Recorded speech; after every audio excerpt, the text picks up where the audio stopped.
the year, they every day remind us of something. They take us on every day and say, today you will think of St. Jerome, today you will think of the concept of atonement, whatever it is. They sit us down, they give us meals, they give us buildings, they give us art. They surround us with a whole system. And what do outside of religion? We just let people be free. So, the idea is, if you leave people freedom, they will discover the important ideas by themselves. It's a lovely idea, but it's not true, right? We all know, you and I, that there are all sorts of good ideas that we don't really think about because life is busy, we're reading the newspaper, and so ideas of atonement or of kindness, etc., just, we don't concentrate on them. Because in order to concentrate on things, we need, you mentioned the word, rituals.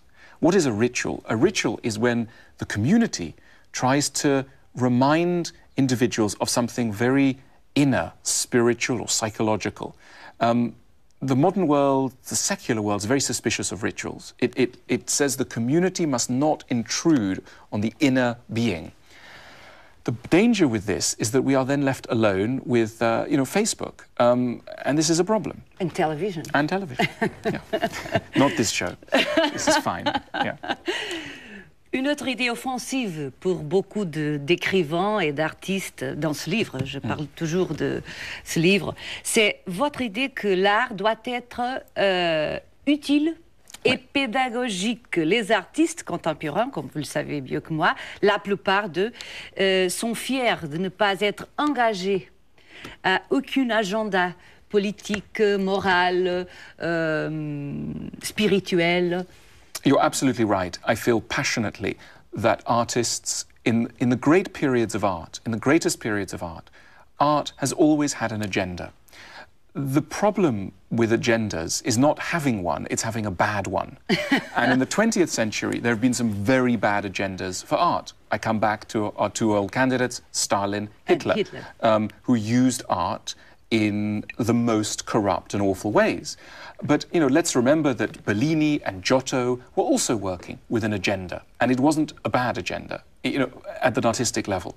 So, yes, religious art is trying to make propaganda, but at its best, it's trying to make propaganda for some quite nice things, like kindness and forgiveness and atonement. These are not bad ideas.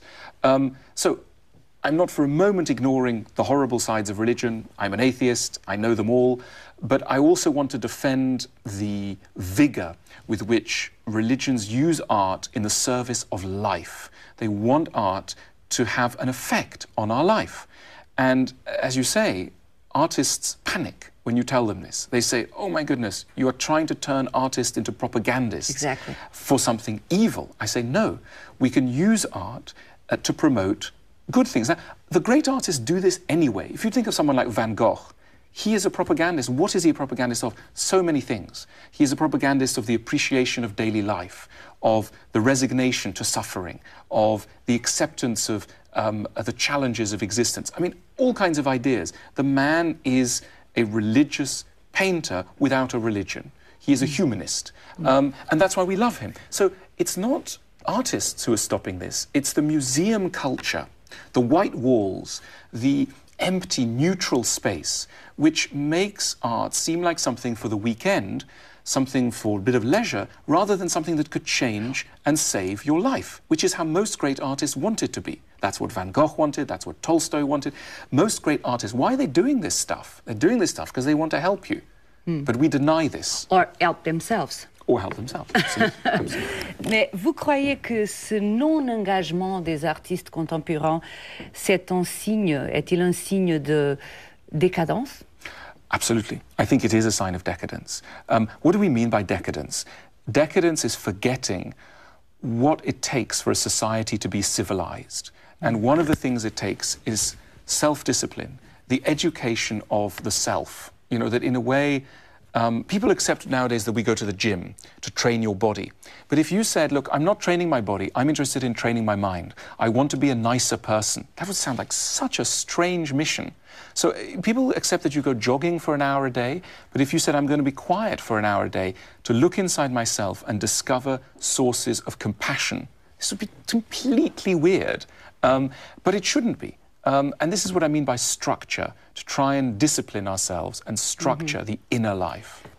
Oui, parce que exactement une des choses que vous soulignez dans ce livre, c'est que une des choses que les religions peuvent apprendre aux athées, c'est exactement la discipline envers nos engagements, la conscience de notre liaison au passé.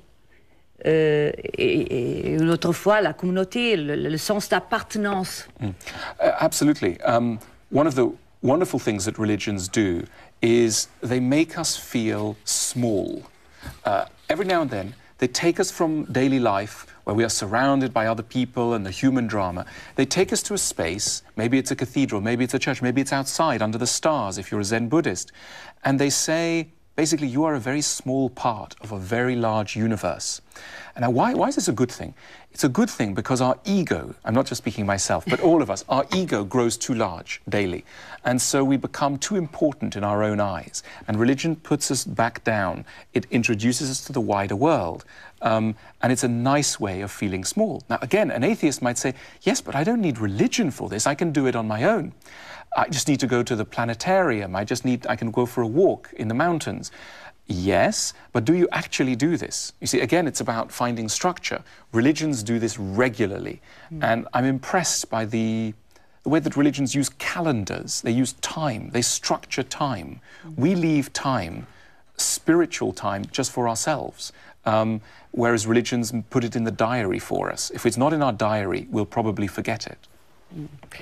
Mais à la fin, comment peut-on substituer la promesse de salvation des religions? I don't believe in an afterlife, and I think at this moment atheists are here and religious people are here. You can't bridge the gap. I don't think that secular art should try and compete with offering an afterlife, but I also think that life is longer and longer these days for all of us.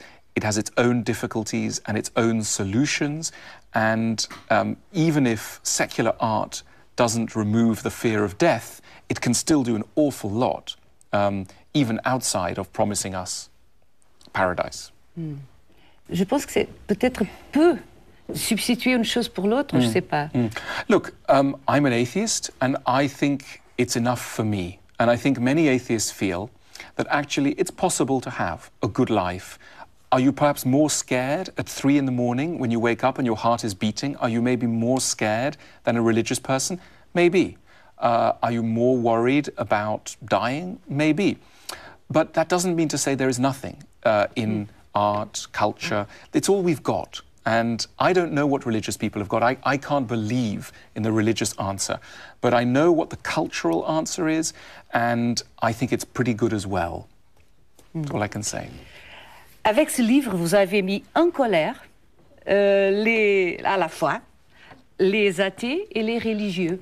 Ce que c'est bien pour un philosophe. It's interesting that in England and America, the people who were most upset were the atheists. And they said, you have betrayed atheism. You have been too kind to religion. And I said, look, I'm not interested in being kind or not kind. I'm interested in telling the truth as I see it. It is ridiculous to see Christianity in Europe today as a major evil. Was it a major evil in the past? Yes. At certain periods of history, it really was a big enemy of all sorts of things that atheists would now care for. But I don't think it's the number one enemy by any means. And I think we need to be honest about this. Of course, atheists should be vigilant about religion, but the idea that they should be forever hostile belongs to a different era. I think we have moved on from this. And, yeah. L'Académie s'énerve avec vous dès vos premiers best-sellers. Surtout, évidemment, les écoles de philosophie, d'histoire, de littérature. Pourquoi? Look, I think the university starts to teach literature and philosophy and history at the end of the 19th century. Before then, it was for everybody. Everybody read philosophy and history. It wasn't a specialist subject. Suddenly these subjects become university subjects. Suddenly you need to be a professor. You need to study with a professor to understand this. And then I come along and I say very publicly, no, this is for everybody. And immediately there is a war because the professors are saying, hang on a minute, we are very important to this story. Don't cut us out. You can't do this without us. And I'm saying, well, in many ways you can. And it's a conflict of interests. I passionately believe that what kills philosophy is keeping it for a very small elite. You know, less and less people study philosophy. In the 19th century, in Portugal, in England, to be an educated person meant to know about philosophy. Now, 1%, less than 1% of people have any idea of anything that a philosopher might do. And this can't be good, and this is the result of the academy being too jealous with its knowledge.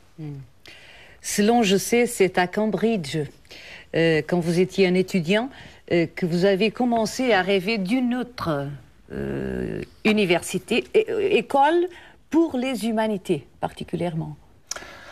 I went to so-called, a very good university, and I was very disappointed. I was disappointed by the fact that there was no communication with the big questions outside the university. So outside the university, people ask, how do I manage my work life? How do I cope with living in the modern world? How do I deal with my family, my children, my responsibilities to the government, to private life? All these questions. And I was amazed by how seldom these questions entered the university. And this inspired me to think, couldn't we start something else? Something that would be addressing the big questions of life, but in the public space. I remember reading about the histories of Greek and Roman philosophers, and the way that in Greek and Roman times, going to a philosopher was like going to the hairdresser. They were in public. They were everywhere. And this sounds so strange to us now, but it shouldn't be. Of course, why not? Alors, vous avez créé the School of Life. Comment ça fonctionne? So it's a little institution which is growing every day. It's called the School of Life, and it teaches answers to the great questions of life. So every night of the week in London you can come by and there are teachers teaching things like how to deal with the loss of love, how to deal with a terrible illness, how to deal with a shortage of money. And the answers are sophisticated but interesting, playful and very human. People talk to each other. It's a mixture of community, therapy, a lecture, a university. It's all rolled into one. It works very well. People like it. And it's heaven. It's a provocation. It's a provocation to the other university. We're about 100 meters from London University, and we are there. We have a kebab shop on one side and a hairdresser on the other, and we are a provocation. And we are saying, well, we're the School of Life. What are you? Je pourrais y aller? Absolutely. Please come. Please come. It's for everybody. Yeah. Next time you're in London, you go on the website and then you come. Ok, d'accord. Comment Proust peut changer votre vie, c'est autre de vos succès? Comment, à la recherche du temps perdu, peut nous aider, par exemple, c'est le titre d'un des chapitres de ce livre, à nous aider, par exemple, à souffrir avec succès. C'est bien ça, souffrir avec succès. First of all, I think that all great novels can help us to live. This sounds like a very strange idea. I mean, it's this title, How Proust Can Change Your Life, is almost funny, but it shouldn't be funny. I mean, that's why Proust wrote his book, to change our life. It sounds too ambitious, but it isn't. It's a sign of how mediocre our ambitions are, that we would think that ambition too high. No, it's exactly what a great novelist wants to do. That's what, you could write How Tolstoy Can Change Your Life. Any great novelist does this in different ways. I compare it almost to putting on a new pair of glasses. Every time that you read a great writer, certain things come into focus. You notice things. You come away from reading Proust and you think, oh, that's so Proustian. Oh, that thing's so Proustian. What do we mean by that? We mean by that Proust has made us see it. It was invisible before, and he's made us see it.